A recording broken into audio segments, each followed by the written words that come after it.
Assalamualaikum warahmatullahi wabarakatuh. Salam, Om Swastiastu, Namo Buddhaya, salam kebajikan, Rahayu.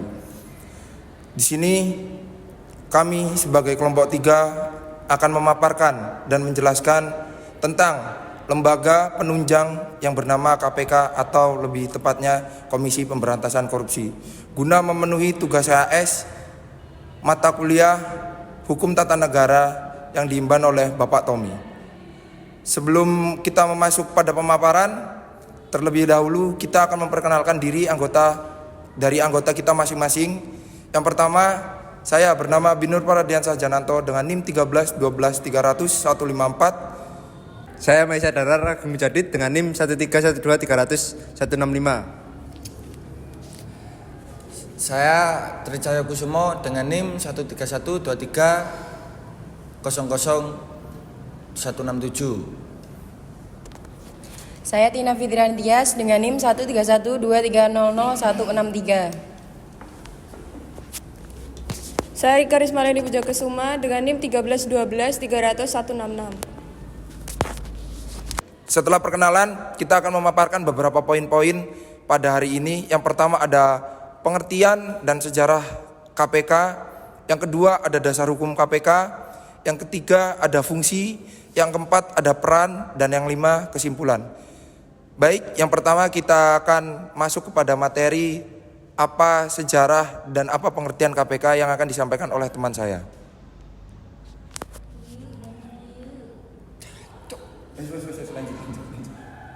Pengertian KPK. KPK adalah singkatan dari Komisi Pemberantasan Korupsi. KPK adalah lembaga negara yang dibentuk untuk melakukan pemberantasan korupsi di Indonesia. Lembaga ini didirikan pada tahun 2002 oleh Presiden Megawati Soekarno Putri dengan tujuan untuk menangani korupsi yang dianggap tidak bisa ditangani oleh institusi kejaksaan dan kepolisian. Sejarah KPK, Komisi Pemberantasan Korupsi sebenarnya sudah menjadi wacana sejak masa Presiden B.J. Habibie pada tahun 1999. Pada saat itu Presiden B.J. Habibie mengeluarkan Undang-Undang Nomor 28 tahun 1999 yang mengatur tentang penyelenggaraan negara yang bersih dan bebas dari korupsi. Namun pembentukan KPK baru terwujud saat Presiden Megawati Soekarno Putri memimpin Indonesia. Sebelum berdiri Komisi Pemberantasan Korupsi, terdapat beberapa komisi atau badan baru yang dibentuk untuk mengawasi korupsi seperti Komisi Pengawasan Kekayaan Pejabat Negara, Komisi Pengawasan Persaingan Usaha, dan Lembaga Ombudsman. Namun upaya ini dianggap belum cukup efektif dalam memberantas korupsi. Pada masa pemerintahan Presiden Abdurrahman Wahid dibentuk Tim Gabungan Pemberantasan Korupsi Pemberantasan Tindak Pidana Korupsi yang dipimpin oleh Hakim Agung Andi Atdojo. Namun tim ini dibubarkan melalui keputusan Mahkamah Agung, sehingga upaya pemberantasan korupsi mengalami kemunduran pada masa pemerintahan Megawati Soekarno Putri. Upaya pemberantasan korupsi dilanjutkan dan KPK akhirnya didirikan. Baik, pada poin kedua yaitu di mana landasan hukum atau dasar hukum yang dinaungi oleh KPK. Ada 10 dasar hukum pemberantasan tindak pidana korupsi sebagai berikut. Yang pertama ada A, UU Nomor 20 Tahun 2001 tentang pemberantasan tindak pidana korupsi. B, ada UU Nomor 28 Tahun 1999 tentang penyelenggaraan negara yang bersih dan bebas KKN. C, ada UU Nomor 3 Tahun 1971 tentang pemberantasan tindak pidana korupsi. Ada D, UU Nomor 31 Tahun 1900 tentang pemberantasan tindak pidana korupsi. Ada E, ketetapan MPR Nomor 10 MPR 1998 tentang penyelenggaraan negara yang bersih dan bebas KKN. Ada F, yaitu UU Nomor 15 Tahun 2002 tentang tindak pidana pencucian uang. Ada G, UU Nomor 30 Tahun 2002 tentang Komisi Pemberantasan Tindak Pidana Korupsi atau KPK. Yang ada H, Instruksi Presiden Republik Indonesia Tahun Nomor 5 Tahun 2004 tentang percepatan pemberantasan korupsi.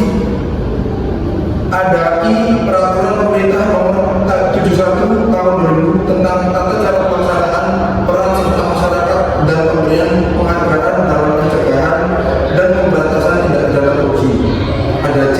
Peraturan Pemerintah Nomor 263 Tahun 2005 tentang Sistem Manajemen Sumber Daya Manusia KPK.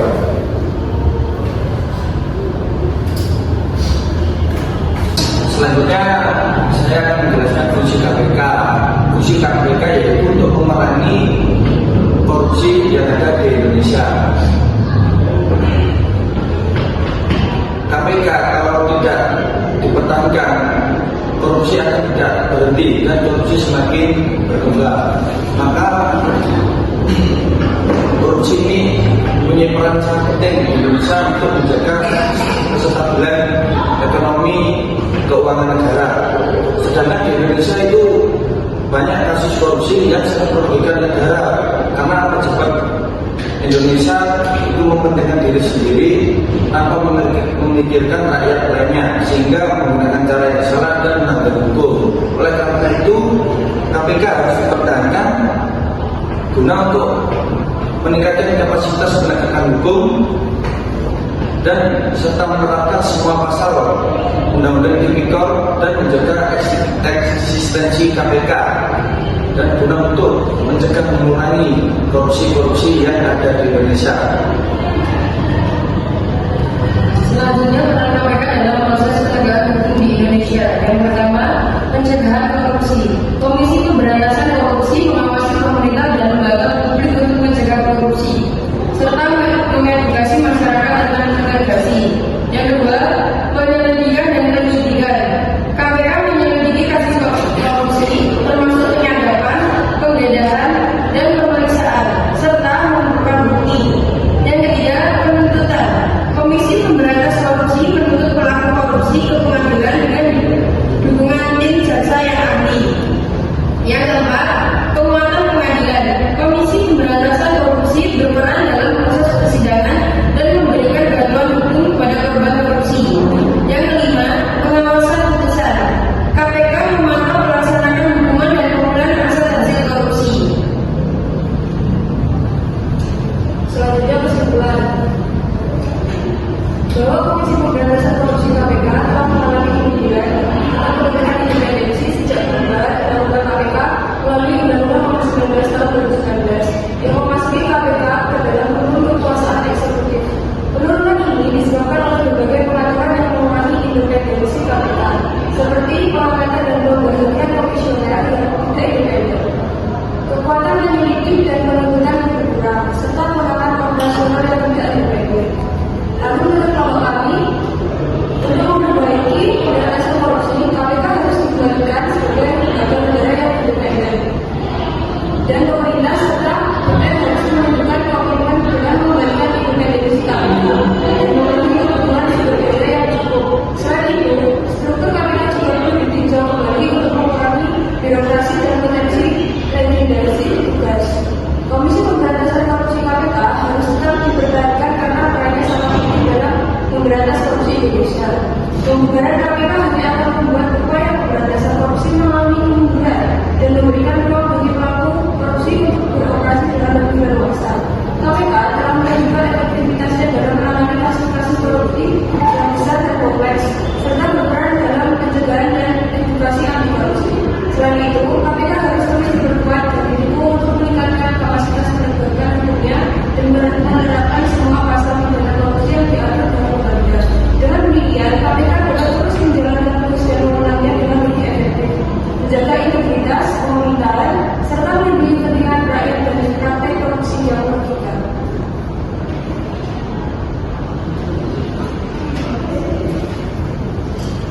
Oke, baik, sekian dari pemaparan kelompok kami. Bila ada salah kata, kelompok kami mohon maafkan.